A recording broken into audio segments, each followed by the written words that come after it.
सबसे easy topic सिखाने जा रहा हूँ सी इंटर कॉस्टिंग का, जिसका नाम है joint product and by product. ध्यान देना, प्रोडक्ट बनाते हैं मशीन से, तो प्रोसेस 1 में हमने मटेरियल डाला, लेबर नहीं डालते मशीन में, लेबर तो ऑपरेट करते हैं मशीन को, और मशीन को चलाने का खर्चा होता है उसको बोलते हैं ओवरहेड। तो मशीन में तो प्रोडक्ट बनाने में 3 चीज लगता है, मटेरियल, लेबर और ओवरहेड। प्रोसेस किए, इसका जो आउटपुट आया वो दो निकला output, product A product B. Machine 1 से 2 आउटपुट आए, एक का नाम है प्रोडक्ट ए, दूसरे का नाम है प्रोडक्ट बी। प्रोडक्ट ए को हम लोग ने और प्रोसेस किया, प्रोडक्ट ए को हमने सेकेंड मशीन में डाला, उसका नाम था प्रोसेस 2। उसके अंदर भी मटेरियल लगा, लेबर लगा और मशीन को चलाने का खर्चा है ओवरहेड। प्रोडक्ट प्रोसेसिंग करने के बाद एक फिनिश गुड बना जिसका नाम है A1। सिमिलरली प्रोडक्ट बी को हमने प्रोसेस 3 में इंपुट किया, उसके अंदर क्या क्या लगा हमारा, मटेरियल, लेबर, ओवरहेड। प्रोसेसिंग करने के बाद जो फिनिश गुड बना जिसका नाम है B1। प्रोडक्ट A1 को बनाने में 2 मशीन लगाए, प्रोसेस 1 एंड प्रोसेस 2। ऐसी फिनिश गुड B1 को बनाने में 2 मशीन लगाए, ऐसी फिनिश गुड B1 को बनाने में 2 प्रोसेस लगाए, प्रोसेस 1 एंड प्रोसेस 3। क्लियर ना? अब होता क्या है, वो फिनिश गुड जब आप बेचोगे तो आपको ये पता होना चाहिए ना एग्जैक्ट उसको बनाने में खर्चा कितना लगा है। फिनिश गुड ए वाला जो फिनिश गुड बना है इसके अंदर प्रोसेस 2 ही लगा है, तो कॉमन है, इसका पूरा खर्चा सीधा सीधा ए में ऐड किया जाएगा।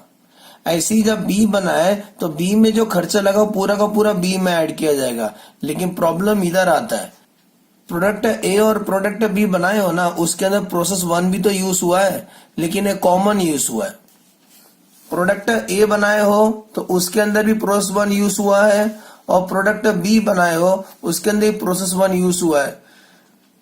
प्रोडक्ट ए जब आपने बनाया है उसके अंदर प्रोसेस 1 यूज किया आपने, सिमिलरली प्रोडक्ट बी बनाए उसके अंदर भी आपने प्रोसेस 1 यूज किया है, और प्रोसेस 1 का जो खर्चा लगा है मटेरियल, लेबर, ओवरहेड ये कॉमन है, मतलब ये खर्चा कॉमन है। इसको ही बांटना है इस चैप्टर में, इसको ही बांटने का कंसेप्ट है, इसी को बोलते हैं ज्वाइंट कॉस्ट। यहाँ पर जो कॉस्ट है ना ए और बी का वो ज्वाइंट है, यहाँ पर जो कॉस्ट था सेपरेट था, लेकिन यहाँ पर जो कॉस्ट दोनों का आया वो ज्वाइंट है।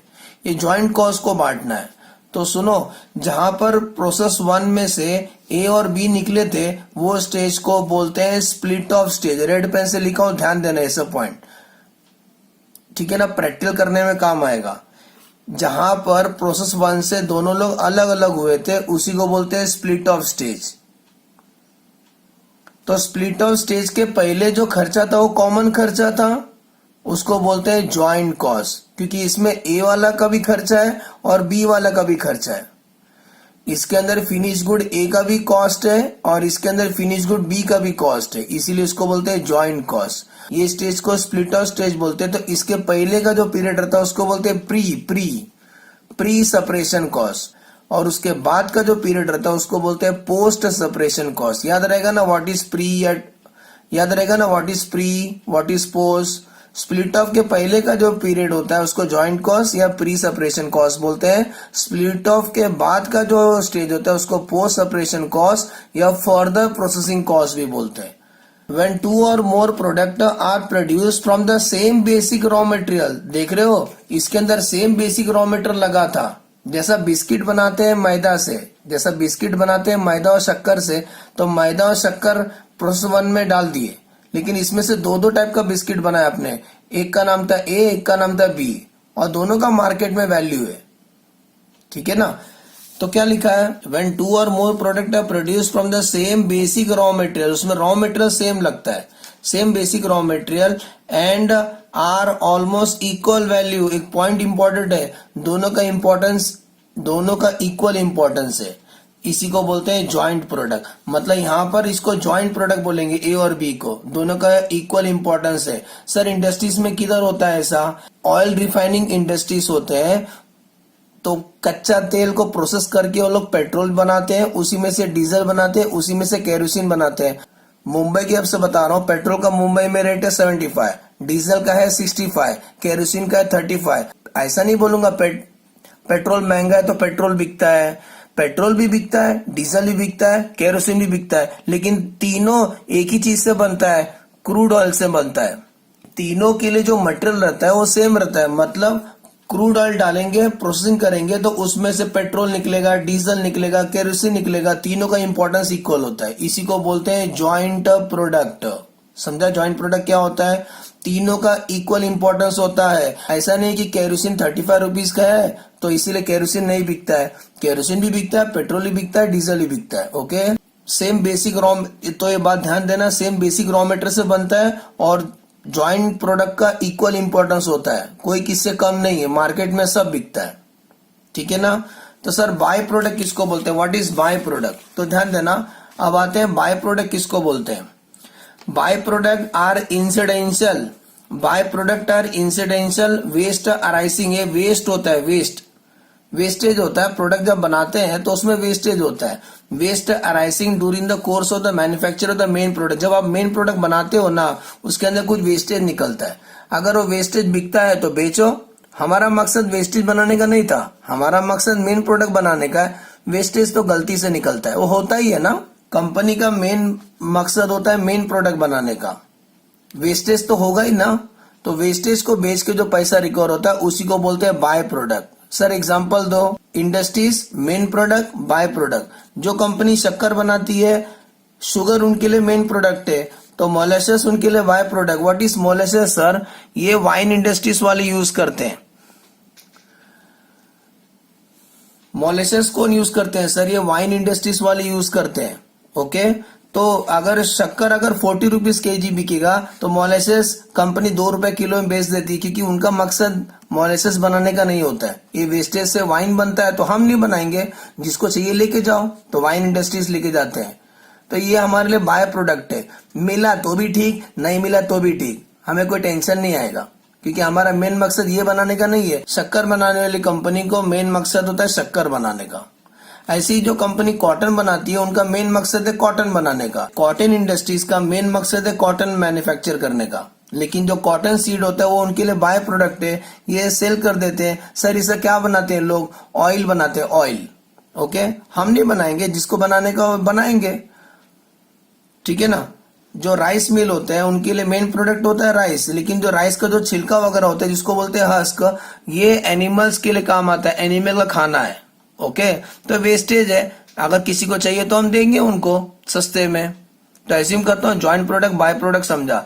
Cost incurred prior to split off stage is known as joint cost, it is also known as pre separation cost. Joint cost को कैसे बांटते हैं उसके ऊपर 6 मेथड है, 6 मेथड आज सीखेंगे, उसमें एक्सपर्ट नॉलेज एक्वायर करेंगे।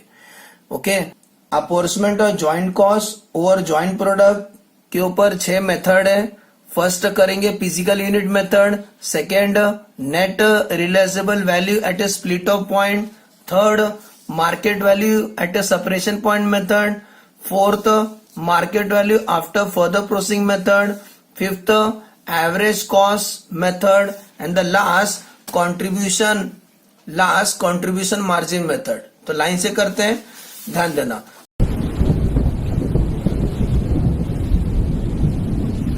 फिजिकल यूनिट मेथड में क्या करना है? Joint cost are apportion on the basis of physical volume. और एक बात ध्यान देना, एनी प्रोसेसिंग लॉस, अगर प्रोसेस करने में लॉस होता है तो उसको भी वही रेशियो में बांट के लेना। Any processing loss is also apportion over the product on the same basis. चलो एग्जांपल करते हैं, मतलब इतना ध्यान देना, फिजिकल यूनिट मेथड से अगर जॉइंट कॉस्ट को बांटते हो तो जॉइंट कॉस्ट और apportion on the basis of physical volume, और जो वेस्टेज भी होगा ना उसको भी वॉल्यूम का रेशियो बांटना। याद रखना, वॉल्यूम वॉल्यूम वॉल्यूम, वॉल्यूम मतलब यूनिट्स, यूनिट्स का रेशियो बांट के लेंगे। अगर फिजिकल यूनिट मेथड से जॉइंट कॉस्ट को बांटोगे तो हम लोग कैसा बांट के लेंगे? यूनिट्स का रेशियो में। ठीक है ना? तो एक क्वेश्चन पढ़ो, ध्यान देना। A coke manufacturing company produce the following product using 10,000 ton of coal at the rate 30 per ton. 10,000 ton into 30 करेंगे तो आंसर आता है 3 लाख, मतलब 3 लाख इनका जॉइंट कॉस्ट हुआ है। कंपनी ने 4 फिनिश गुड बनाया है, कोक, तार, सल्फेट ऑफ अमोनिया और बेंजोल। ठीक है ना, साइंस लैंग्वेज है इसलिए मैं साइंस नहीं किया हूं, कॉमर्स किया हूं। कोक, तार, सल्फेट ऑफ अमोनिया और बेंजोल। कोक कितना बना है 7000 टन, तार कितना बना है 2400 टन, सल्फेट कितना बना है 104 टन और बेंजोल 96 टन। तो क्या करना है, फिजिकल यूनिट मेथड में हम लोग जॉइंट कॉस्ट को कैसा बांटते हैं, यूनिट्स का रेशियो में। तो एक काम करना, फिजिकल यूनिट मेथड सिखाने जा रहा हूं, हेडिंग लिख देना statement showing apportionment of joint cost, और कॉलम क्या बनाओगे, एक कॉलम बना देना प्रोडक्ट, क्या क्या कंपनी ने प्रोडक्ट बनाया वो लिखो। दूसरा आउटपुट मतलब वो यूनिट्स कितना बनाए थे, आउटपुट यूनिट्स में रहेगा। अभी ये टन में दिया तो टन में लिखेंगे, आउटपुट टन में। और इसमें लॉस कितना हुआ था वो भी लिखेंगे, लॉस। और टोटल वेट कितना हो जाएगा, total weight.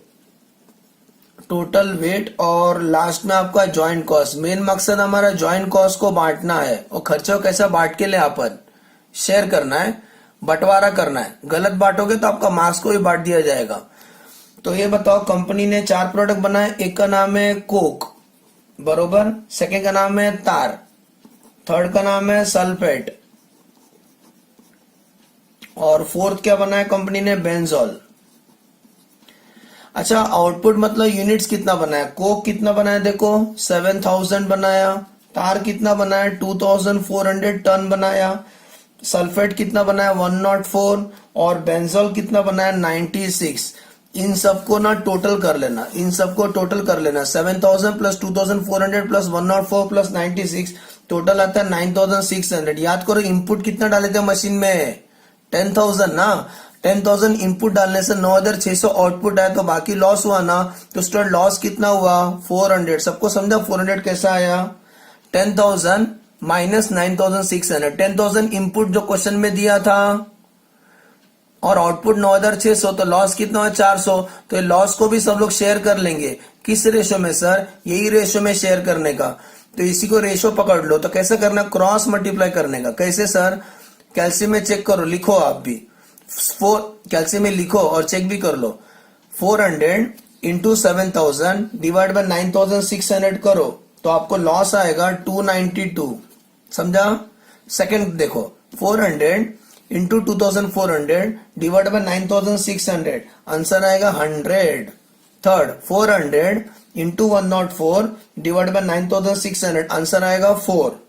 And 400 into 96 divide by 9600, answer आएगा 4। राउंड ऑफ किया हूं, ठीक है ना। तो लॉस को कैसा बांट के लेने का, वही आउटपुट का रेशियो बांट लेना। तो अभी इसको प्लस करो, आउटपुट और लॉस, टोटल आउटपुट और लॉस दोनों को प्लस करो तो टोटल वेट मिलेगा। तो 7000 प्लस 292, 7292, 2400 प्लस 100, आंसर 2500, 104 प्लस 4 108, और 96 प्लस 4 100, सब मिला के 10,000 होना चाहिए यूनिट्स।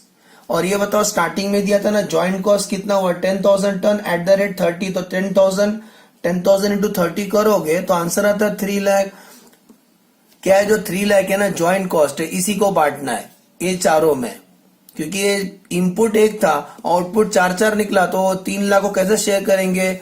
हेडिंग क्या था, physical unit method.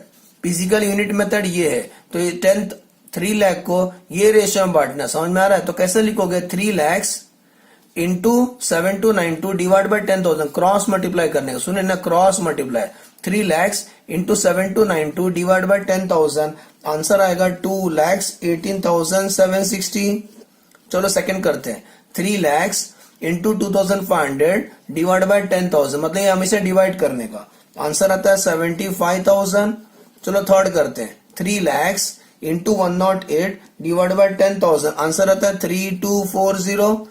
Last 3 lakh into 100 divide by 10,000, answer आता है 3,000। एज्यूम करता हूं फर्स्ट वाला मेथड समझा, जिसका नाम है फिजिकल यूनिट मेथड। तो फिजिकल यूनिट मेथड में सर ने क्या किया, यूनिट्स का रेशियो में ज्वाइंट कॉस्ट को यूनिट का रेशियो में बांटने का। तो आउटपुट दिया था, लॉस को भी लॉस को भी यूनिट्स का रेशियो में बांट लो, दोनों प्लस कर लो, ज्वाइंट कॉस्ट को यूनिट का रेशियो में बांट के लेने का। समझा है? नेक्स्ट वैरायटी करते हैं सेकेंड। तो ये मेथड समझ गया ना? एज्यूम करता हूँ समझा आपको अच्छे से। कुछ नहीं, हमने क्रॉस मल्टीप्लाई किया। जैसे एग्जांपल ये कैसे निकाला, 3 lakhs इंटू 7292 डिवाइड बाय 10,000 किया तो ये वाला अमाउंट है। सेम बाकी भी ऐसी क्रॉस मल्टीप्लाई करना, ठीक है ना? सेकेंड मेथड करते हैं।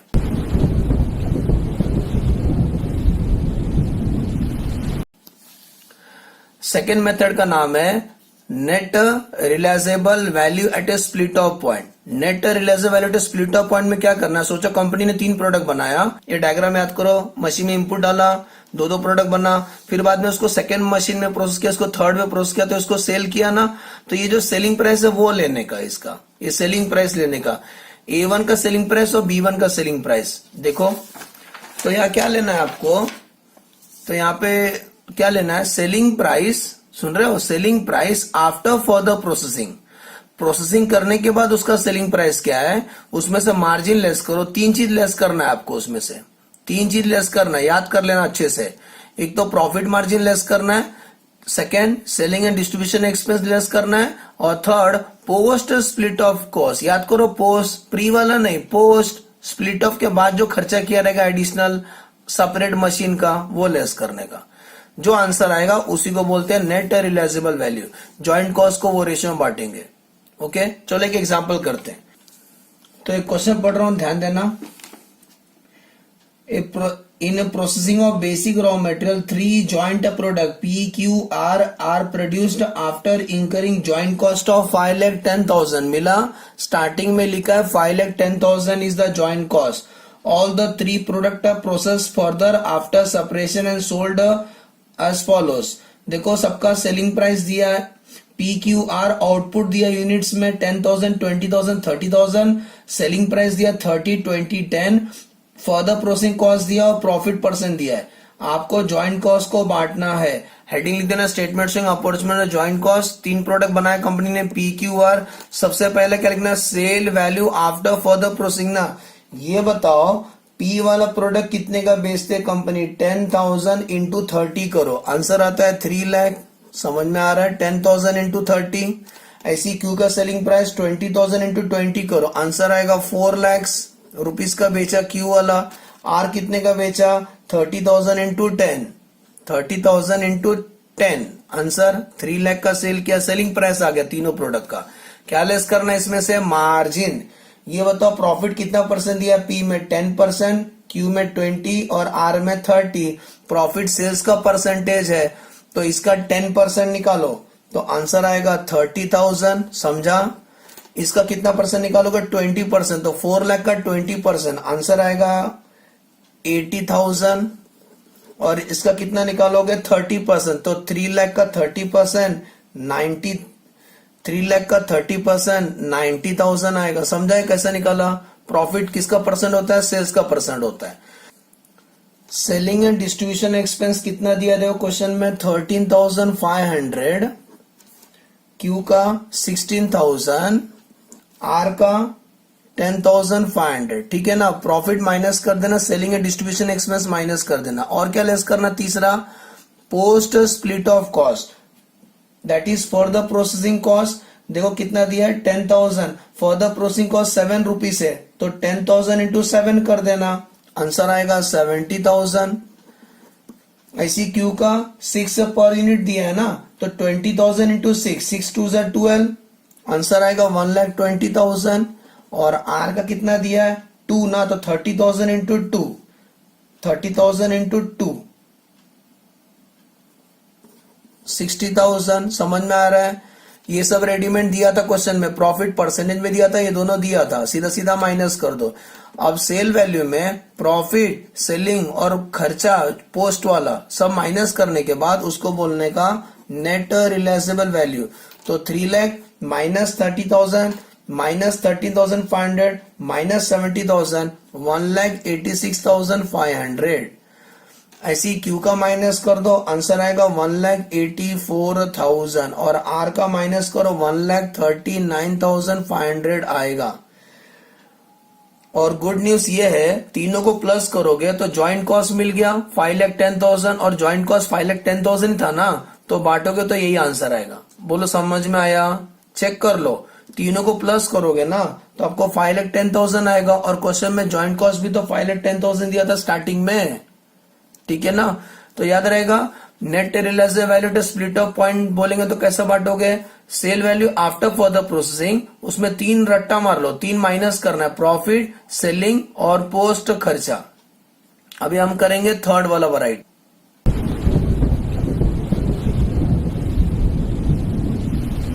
थर्ड वैरायटी करेंगे market value at a separation point, जहां सेपरेट होते हैं ना स्प्लिट ऑफ पॉइंट पे, वो स्टेज पे सेलिंग प्राइस क्या है वो रेशियो हम बांटेंगे। तो यहां पे कैसा बांटना है? ज्वाइंट कॉस्ट और apportion in the ratio of the market value the joint cost at a separation point. सुना? फिर से बोलो, ज्वाइंट कॉस्ट और apportion in the ratio of the market value of the joint product at a separation point. चलो example, T Limited operate a chemical process which produce 4 product PQRS। Company ने 4 product बनाया। Basic raw material कितना लगा? 1,25,000 units at the rate 2। ये into करेंगे तो answer आ जाएगा basic raw material का। बेसिक रॉ मटेरियल लगा 1,25,000 units into 2। Initial processing wages 1,50,000 और ओवरहेड 1 लाख। मटेरियल, वेजेस और ओवरहेड तीनों को प्लस करोगे तो आपको ज्वाइंट कॉस्ट मिलेगा। तो ज्वाइंट कॉस्ट मिलेगा 5 lakh. Basic raw material 1,25,000 into 2 करोगे तो रॉ मटेरियल आ जाएगा। वेजेस का आंसर दिया 150 और ओवरहेड दिया 1 लाख। तीनों को प्लस करोगे तो आपको ज्वाइंट कॉस्ट मिलेगा 5 लाख। ठीक है ना? तीनों को प्लस करो तो आपको ज्वाइंट कॉस्ट मिलेगा। नीचे आ जाओ, ये जो टेबल दिया, आउटपुट दिया PQRS का, मतलब इतना इतना आउटपुट बनाया। Selling price at a split off point, देख रहे हैं इंपॉर्टेंट, अपने को यही चाहिए, selling price at a split off point. और दूसरा दिया selling price after further processing, वो सेकेंड वैरायटी के लिए, ठीक है ना? तो अभी ध्यान देना, सेलिंग एट ए सेपरेशन वाले पे बांटना है। तो ये बताओ, हेडिंग लिख देना statement showing apportionment of joint cost. Statement showing apportionment of joint cost लिख दो। कॉलम का नाम प्रोडक्ट, प्रोडक्ट, आउटपुट, आउटपुट किस में रहेगा? यूनिट्स में रहेगा। सेलिंग प्राइस, सेलिंग प्राइस कौन सा लेंगे? एट ए स्प्लिट ऑफ वाला, एट ए स्प्लिट ऑफ वाला। तो सेल्स कितना आएगा? सेल्स, और बाद में ज्वाइंट कॉस्ट को कैसा बांटेंगे? एकदम इजी है स्टूडेंट, सिंपल है। तो बताओ, कंपनी ने 4 प्रोडक्ट बनाया था PQRS। आउटपुट कितना बनाया था? P बनाया था 10,000, Q बनाया था 20,000, R बनाया था 30,000 और S बनाया था 40,000। बरोबर ना? Units, units. What is the selling price at a split off point? 40, 30, 20 और 10। इसको इससे इंटू करोगे तो आपको सेल्स मिलेगा 4 लाख। 10,000 इंटू 40 करोगे तो सेल्स मिलेगा 4 लाख। 20,000 इंटू 30 करो तो सेल मिलेगा 6 लाख। 30,000 इंटू 20 करो 6 लाख आएगा। 40,000 इंटू 10 करोगे तो 4 लाख आएगा। टोटल कर लो, सेल्स का टोटल आ जाएगा 20 लाख का हमारा सेल है, चारों फिनिश गुड का टोटल। ये बताओ, ज्वाइंट कॉस्ट 5 लाख था, ये समझा 5 लाख कैसा है सर को? तो आपको ये समझ में आया 5 लाख कैसे निकाला हमने? लिख देता हूं। इसके अंदर मटेरियल कितने का लगा? 1,25,000 इंटू 2 करोगे तो 2,50,000 का मटेरियल लगा है, प्लस लेबर को कितना दिया था? लेबर को कितना पे किया था? 1,50,000 और ओवरहेड 1 लाख का। तो तीनों को जब प्लस करोगे तो आपको ज्वाइंट कॉस्ट मिल जाएगा। समझ में आया? तो ज्वाइंट कॉस्ट, ज्वाइंट कॉस्ट को कैसे बांटेंगे? Sales value at a point of separation. तो यही है ना, अगर सेपरेशन के स्टेज पे हम सेल करेंगे तो प्रोडक्ट इतने का बिकेगा, तो ज्वाइंट कॉस्ट को हम ये रेशियो में बांट के लेंगे। तो 5 लाख को कैसे बांटोगे? ये रेशियो में बांटने, एक काम करो, सब में 5-5 जीरो दिखाई दे रहा है ना, कॉमन है, सब कट हो जाएगा। 5-5 जीरो कॉमन है ना, कट कर दो। तो 5-5 जीरो सब में कॉमन है, इग्नोर करो 5-5 जीरो। तो रेशियो क्या आएगा? 4:6:6:4, ये रेशियो में बांटेंगे। तो 5 लाख इंटू 4/20 करो। सुने? तो आपको ज्वाइंट कॉस्ट का आंसर आएगा 1 लाख। सिमिलरली 5 लाख इंटू 6/20 करो, क्योंकि इसका बेस 20 है, तो आंसर आएगा 1,50,000। Next 5 lakh into 6/20, same answer आएगा 1,50,000। And the last 5 lakh into 4/20 करो, आंसर आएगा 1 लाख। बोलो समझा ये वाला मेथड, थर्ड वाला? ये मेथड समझ में आया जहां पर हम लोग ज्वाइंट कॉस्ट को कैसे बांटे हैं? Sales value at split off point. Sale value at split off मतलब ये देखो स्टार्टिंग में ये स्टेज पे अगर बेचेंगे तो हम लोग ज्वाइंट कॉस्ट को कैसा बांटेंगे? ये स्टेज पे अगर बेचेंगे तो हम लोग ज्वाइंट कॉस्ट को कैसा बांटेंगे? ये स्टेज पे अगर हम गुड्स सोल्ड करें तो what is the selling price, ये रेशियो में हम लोग ज्वाइंट कॉस्ट को बांटेंगे। Okay,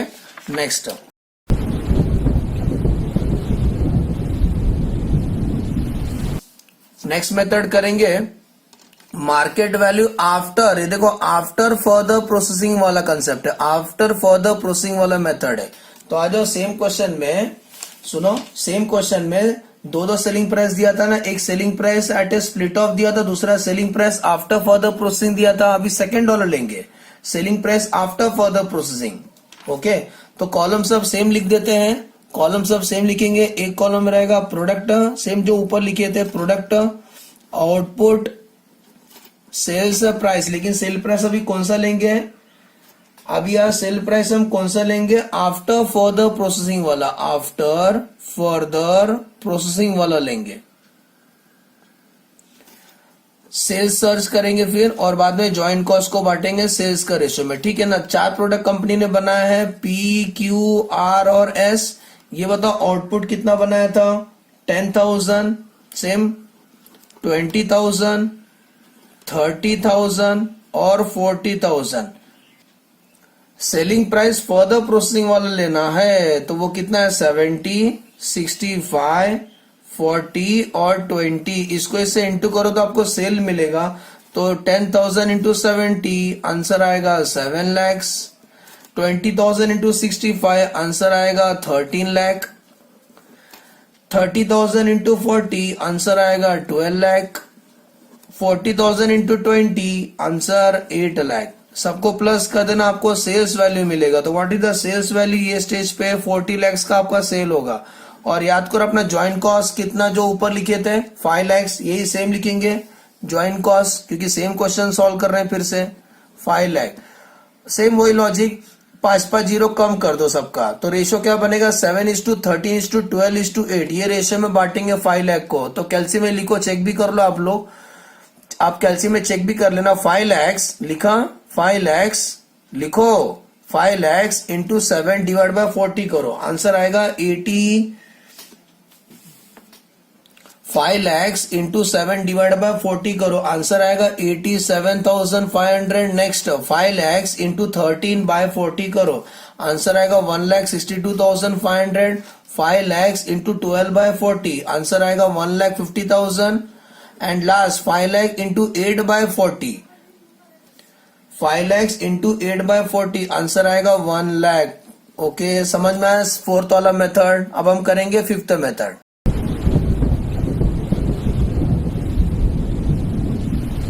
average unit cost method. Average cost per unit कैसे निकालना है? जितना भी आपका ज्वाइंट कॉस्ट होगा उसको यूनिट प्रोड्यूस से डिवाइड कर देना।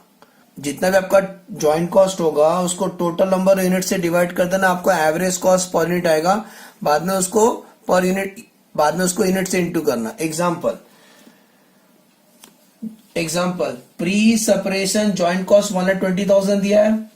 Find out the cost of the joint product ABC using average unit cost method.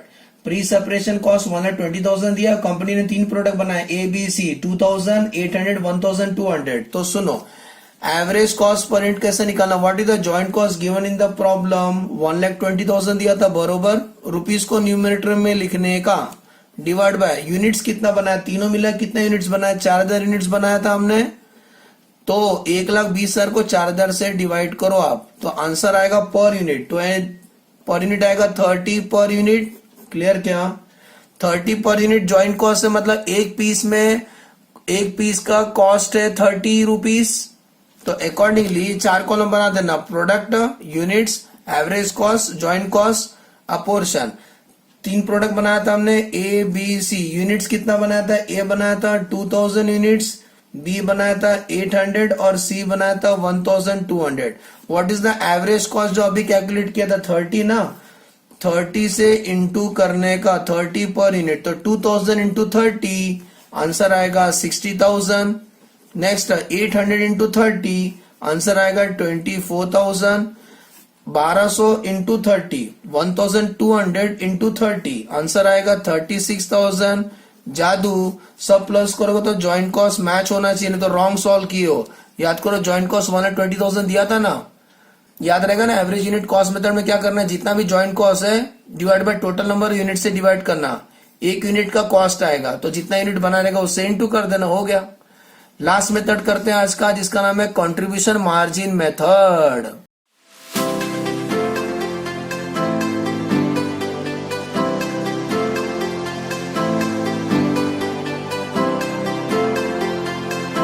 Last method जिसका नाम है कंट्रीब्यूशन मार्जिन मेथड।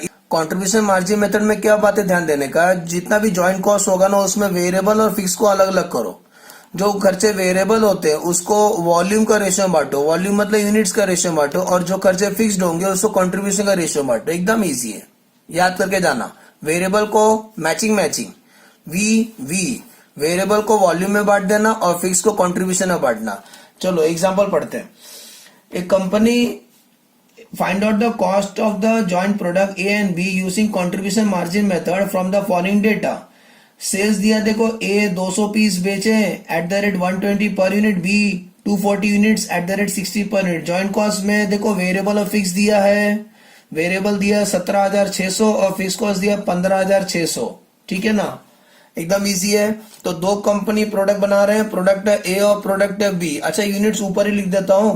तो ए कितना बनाया कंपनी ने, 200 यूनिट बनाया है, और बी कितना बनाया है, 240 यूनिट्स मैन्युफैक्चर किया है कंपनी ने। तो ये बताओ फॉर्मेट, कंट्रीब्यूशन निकालना है ना, तो याद करो मार्जिनल कॉस्टिंग, सेल्स।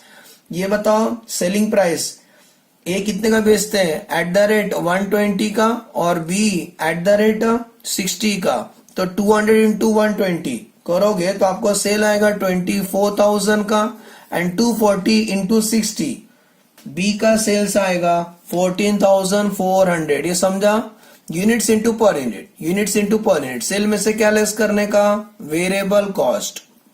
सेल में से लेस करना वेरिएबल कॉस्ट। रुको, कंट्रोल। वेरिएबल को कैसे बांटोगे, वॉल्यूम का रेशियो में।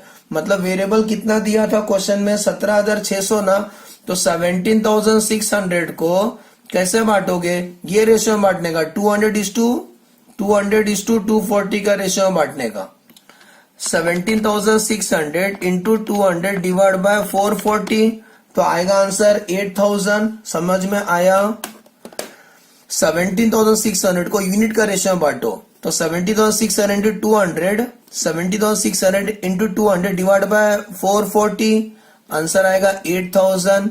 सिमिलरली 17,600 इंटू 240 डिवाइड बाय इसका बेस क्या रहेगा, 440 ना, तो 17,600 इंटू 240 डिवाइड बाय 440। सेकंड का आंसर वेरिएबल आपको आएगा 9,600। बोलो समझा। सेल में से वेरिएबल माइनस करेंगे तो आंसर आता है कंट्रीब्यूशन, क्योंकि फिक्स कॉस्ट को बांटना है ना। तो 24,000 माइनस 8,000, कंट्रीब्यूशन आपको आएगा 16,000। 14,400 माइनस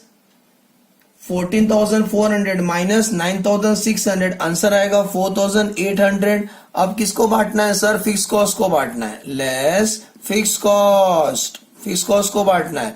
ये बताओ क्वेश्चन में फिक्स कॉस्ट कितना दिया था, फिक्स कॉस्ट दिया था 15,600। सर 15,600 कैसे बांटे, अब भी बताया ना रूल।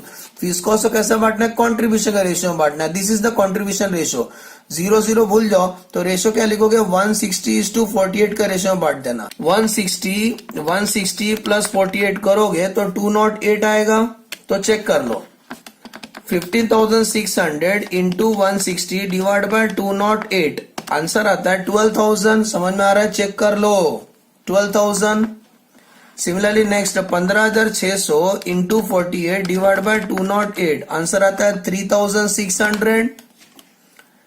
आंसर आता है 3,600। समझ में आया। 160 और 48 समझा कैसा है, इनका 2 0 भूल जाओ तो 160 और 48 ये रेशियो में बांटेंगे। तो 16,000 minus 12,000, what is the profit.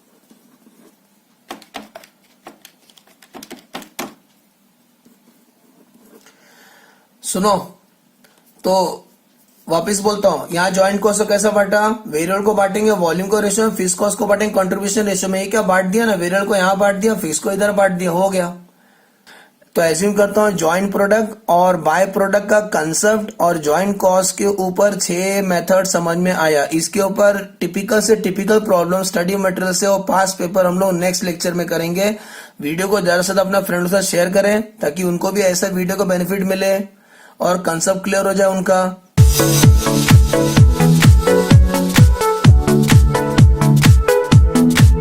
एक बार फास्ट रिकॉल करता हूँ, फिजिकल यूनिट में कैसा बांटेंगे, यूनिट्स का रेशियो में बांटेंगे।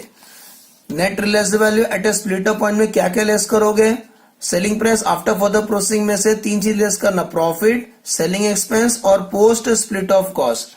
थर्ड मेथड कौन सा सिखाया था सर ने, market value at a third method market value at a separation point, जहां पे पहला मशीन से जहां पे हम लोग सेपरेट हुए थे ना वो स्टेज पे सेलिंग प्राइस क्या था, वो रेशियो में जॉइंट कॉस्ट को बांटेंगे। फोर्थ मेथड कौन सा किया था, market value after further processing, further processing करने के बाद सेलिंग प्राइस क्या था, वो रेशियो में जॉइंट कॉस्ट को बांटे थे। फिफ्थ मेथड कौन सा किए थे, फिफ्थ मेथड एवरेज, एवरेज में क्या करना है, जॉइंट कॉस्ट को टोटल नंबर ऑफ टोटल ना जॉइंट कॉस्ट को टोटल यूनिट से डिवाइड करना, तो पर यूनिट आएगा। बाद में सबको पर यूनिट आ गया तो units into per unit, unit into per unit, unit into per unit करने का। एंड द लास्ट इंटरेस्टिंग था कंट्रीब्यूशन मार्जिन मेथड, वेरिएबल को बांटना है वॉल्यूम का रेशियो में, फीस को बांटना है कंट्रीब्यूशन का रेशियो में। फॉर्मेट क्या रहेगा, sale minus variable cost contribution less fees cost profit. Okay, assume करता हूँ समझ में आया। वीडियो को अपना फ्रेंड्स से ज्यादा शेयर करें, अपना ग्रुप में शेयर करें ताकि उनको भी वीडियो का बेनिफिट मिले। Thanks for watching the video once again, bye bye. इससे रिलेटेड टिपिकल से टिपिकल प्रॉब्लम स्टडी मटेरियल से और पास पेपर नेक्स्ट वीडियो में करेंगे। Okay, thanks for watching the video once again, bye bye.